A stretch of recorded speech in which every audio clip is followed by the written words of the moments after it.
ರಿಯಾಜ್ ತನ್ನ ಕುಟುಂಬವನ್ನು ಕರ್ಕೊಂಡೋಗಿ ಪೊಲೀಸ್ ಸ್ಟೇಷನ್ನಲ್ಲಿ ಒಂದು ಕಂಪ್ಲೇಂಟ್ ಕೊಡ್ತಾನೆ. ನ್ಯಾಯಕ್ಕಾಗಿ ಅಂಗಲಾಚ್ತಾನೆ.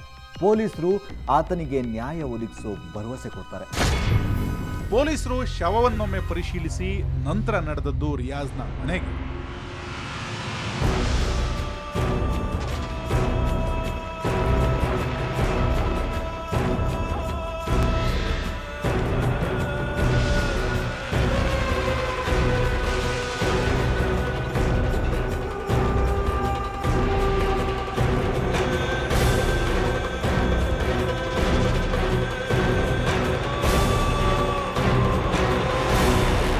ಆ ಮನೆಯಲ್ಲಿ ರಕ್ತದ ಕಲೆಗಳು ಹಾಗೇ ಇದ್ದವು.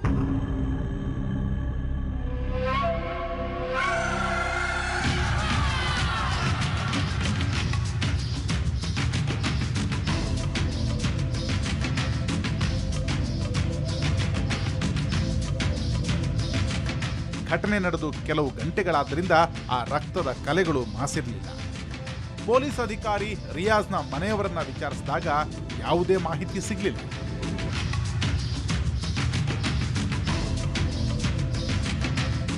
ಏನೇ ಕೇಳಿದ್ರು ಅದ್ಯಾರೋ ತನ್ನ ಮಗನಿಗೆ ಚಾಕು ಹಾಕಿದ್ರು ಸರ್ ಅಂತಾನೆ ಉತ್ತರ ಕೊಡ್ತಿದ್ರು. ಪೊಲೀಸರಿಗೆ ತಲೆ ಕೆಟ್ಟೋಯ್ತು. ಪೊಲೀಸರು ಇಡೀ ಮನೆಯನ್ನ ಮತ್ತು ಮನೆಯ ಆಚೆ ಜಾಲಾಡ್ತಾರೆ. ರಕ್ತದ ಹನಿಗಳನ್ನು ಬಿಟ್ರೆ ಬೇರೆ ಏನೂ ಇರುವುದಿಲ್ಲ. ಆದರೆ ಅಲ್ಲೊಂದು ಎವಿಡೆನ್ಸ್ ಕಾಯ್ತಾ ಇತ್ತು. ಅದು ಯಾವ ರೀತಿಯ ಎವಿಡೆನ್ಸ್ ಅಂದ್ಕೊಳ್ಳೋಕ್ಕೂ ಗೊತ್ತಾಗ್ತಿರ್ಲಿಲ್ಲ.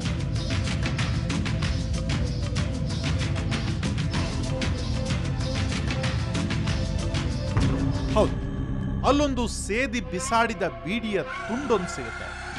ಅದನ್ನ ಡೀಪ್ ಆಗಿ ನೋಡ್ತಾ ಕುಳಿತವರು ಪೊಲೀಸ್ ಅಧಿಕಾರಿ ಅದನ್ನ ಕೈಗೆತ್ಕೊಂಡು ರಕ್ತದ ಕಲೆಯನ್ನ ಸೂಕ್ಷ್ಮವಾಗಿ ಗಮನಿಸಿದ್ರು. ಅದರ ಮೇಲಿದ್ದ ರಕ್ತದ ಕಲೆ ಇನ್ನೂ ಒಣಗಿರಲಿಲ್ಲ. ಅದನ್ನ ತಮ್ಮ ಕರವಸ್ತ್ರದಲ್ಲಿ ತೆಗೆದುಕೊಂಡ್ರು. ಇಕ್ಬಾಲ್ ಬಗ್ಗೆ ಅಕ್ಕಪಕ್ಕದ ಮನೆಯವರ ಬಳಿ ವಿಚಾರಣೆ ಮಾಡಿದಾಗ ಆ ಕುಟುಂಬದ ಬಗ್ಗೆ ಒಳ್ಳೆಯ ಅಭಿಪ್ರಾಯ ಬರುತ್ತೆ.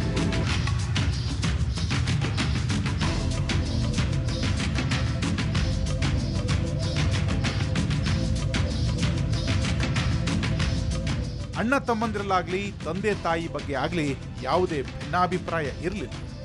ಆದ್ರೆ ಅಲ್ಲೊಬ್ಬ ಒಂದು ಮಾಹಿತಿಯನ್ನ ಕೊಡ್ತಾನೆ. ಸರ್ ಒಂದು ನಿಮಿಷ ಸರ್. ಏನಪ್ಪ ಸರ್ ಲಾಸ್ಟ್ ಮಧ್ಯೆ ಇಕ್ಬಾಲ್ ಅವ್ರದ್ದು ಜಗಳ ಆಯ್ತು ಸರ್. ಅದೇ ಏನೋ ಎತ್ಬಿಡ್ತೀನಿ ಕೊಲೆ ಮಾಡ್ಬಿಡ್ತೀನಿ ಅಂತ. ಹೌದು, ಅದೇ ಸರ್. ನಿಂಗೆ ಗೊತ್ತಾ ಅವರು? ಹಾಂ ಗೊತ್ತು ಸರ್ ನನಗೆ. ಎಲ್ಲಿರ್ತಾನೆ ಸರ್? ಇಲ್ಲೇ ಎಲ್ಲ ಬೀಡಿ ಸೇರ್ಕೊಂಡಿರ್ತಾನೆ ಸರ್. ತೋರಿಸ್ತೀಯಾ?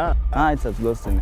ಹೆಂಗಿರ್ತಾನೆ ಗೊತ್ತಾ? ಹಾಂ ನೋಡೋದು ಹೇಳ್ತೀನಿ ಸರ್. ಇಲ್ಲೇ ಬೀಡಿ ಸೇರ್ಕೊಂಡಿರ್ತಾನೆ. ತೋರಿಸ್ತೀಯ? ಹಾಂ ಆಯ್ತು ಸರ್. ಸರಿ ಬಾ. ಪೊಲೀಸರು ನೇರವಾಗಿ ಇಕ್ಬಾಲ್ನ ಸ್ನೇಹಿತನ ಬಳಿ ಬರ್ತಾರೆ. ದೂರದಿಂದ ಅವನನ್ನ ಗಮನಿಸ್ತಾರೆ. ಒಂದು ಮೂಲೆಯಲ್ಲಿ ಬೀಡಿ ಸೇರ್ತಾ ನಿಂತಿರ್ತಾನೆ.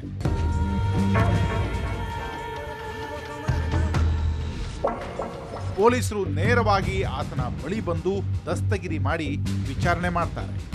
ಆ ವ್ಯಕ್ತಿಯನ್ನು ಎಷ್ಟೇ ಇಂಟ್ರಾಗೇಷನ್ ಮಾಡಿದ್ರು ಕೊಲೆಯ ಬಗ್ಗೆ ಯಾವುದೇ ರೀತಿಯ ಮಾಹಿತಿ ಸಿಗದೆ ಹೋಯಿತು. ಆದರೆ ಪೊಲೀಸ್ನವರಿಗೆ ಅವನ ಬಗ್ಗೆ ಪಕ್ಕಾ ಡೌಟ್ ಇತ್ತು. ಆ ಡೌಟ್ ಬರೋದಕ್ಕೆ ಕಾರಣ ರಿಯಾಜ್ ಮನೆಯಲ್ಲಿ ಸಿಕ್ಕಿದ ರಕ್ತ ಅಂಟಿದ ತುಂಡು ಬೀಡಿ. ಏಯ್ ಬಾಪ, ನಿನ್ನ ಹತ್ರ ಸ್ವಲ್ಪ ಮಾತಾಡ್ಬೇಕು. ಯಾರು ಸರ್ ನೀವು? ಬಾಪ ಹೇಳ್ತೀರಿ? ಕೇಳ್ತೀವಿ. ಏ ಬಾರ ಹೇಳಿ ಮಾತಾಡೋಣ ಅಂತ. ಬಾ, ನಿನ್ನ ಹತ್ರ ಸ್ವಲ್ಪ ಮಾತಾಡ್ಬೇಕು ಬಾ. ಹೌದು, ಆ ಪೊಲೀಸ್ ಅಧಿಕಾರಿ ಒಂದು ತುಂಡು ಬೀಡಿಯ ಹಿಂದೆ ಬಿದ್ದಿತ್ತು.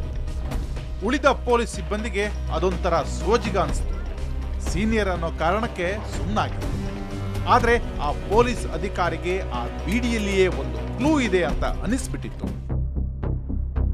ಸರ್ ಹೇಳಿ ಸರ್, ಏನು ಮಾಡಿದೆ ಸರ್? ಏನ್ ಮಾಡ್ದೆ ಇಕ್ಮಲ್ನ? ಹೇಳೋ. ಮನೇನ ಮಾತಾಡ್ಕೊಂತ ಇದ್ರಲ್ಲ, ಮರ್ಡರ್ ಮಾಡ್ಬಿಟ್ಟು ಕೊಲೆ ಮಾಡೋದಕ್ಕೆ ನಾನು ಹೋಗಿಲ್ಲ ಸರ್. ಏನಕ್ಕೆ ಜಗಳ ಆಗಿದ್ದ? ದುಡ್ಡಿಶ ಜಗಳ ಆಗಿದೆ. ಹೇಳೋ. ನಿಜ ದುಡ್ಡಿಶ ಹೇಳೋ. ಹೇಳಲೇ ನಿಜ ಹೇಳೋ. ಗೊತ್ತಿಲ್ಲ ಸರ್. ಏನ್ ಮಾಡ್ದೆ? ಏನೋ ಮಾಡಿದೆ ಸರ್. ಬಾಯ್ ಬಿಡೋ. ಅಷ್ಟರಲ್ಲಿ ಅಲ್ಲಿಗೆ ಬಂದ ಪೊಲೀಸ್ ಕಾನ್ಸ್ಟೇಬಲ್ ಬೌರಿಂಗ್ ಹಾಸ್ಪಿಟಲ್ನ ಆ ದಿನದ ರಿಜಿಸ್ಟ್ರಾರ್ ತೆಗೆದುಕೊಂಡು ಬರ್ತಾರೆ. ಆ ರಿಜಿಸ್ಟರ್ನಲ್ಲಿದ್ದದ್ದನ್ನು ನೋಡಿ ಪೊಲೀಸ್ ಅಧಿಕಾರಿ ಕಸಿವಿಸಿಕೊಳ್ತಾರೆ. ಯಾಕೆಂದ್ರೆ ಆ ಫೈಲ್ನಲ್ಲಿದ್ದದ್ದು ಇಕ್ಬಾಲನು ಆಕಸ್ಮಿಕವಾಗಿ ಬಿದ್ದು ಗಾಯವಾಗಿರುತ್ತದೆ ಎಂದು ಅವರ ಸಂಬಂಧಿಗಳು ತಿಳಿಸಿರುತ್ತಾರೆ ಎಂದಿರುತ್ತೆ.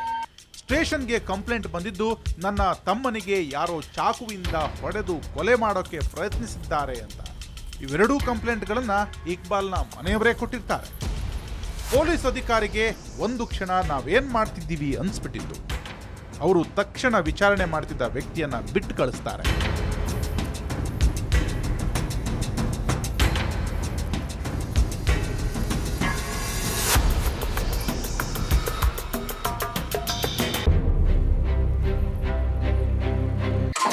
ಹಾಗಾದ್ರೆ ಕೊಲೆಗಾರ ಯಾರು? ಆ ಸ್ಥಳದಲ್ಲಿ ಬೀಡಿಯ ತುಂಡೊಂದು ಸಿಕ್ಕಿದ್ದು ಬಿಟ್ರೆ ಎವಿಡೆನ್ಸ್ ಅಂತ ಏನೂ ಇರಲಿಲ್ಲ. ಆದರೆ ಈ ಕೇಸ್ನ ಸಾಲ್ವ್ ಮಾಡಲೇಬೇಕಿತ್ತು. ಯಾಕೆಂದ್ರೆ ಇಕ್ಬಾಲ್ನ ಮನೆಯವರಿಗೆ ನ್ಯಾಯ ಕೊಡಿಸೋ ಜವಾಬ್ದಾರಿ ಪೊಲೀಸರ ಮೇಲಿತ್ತು.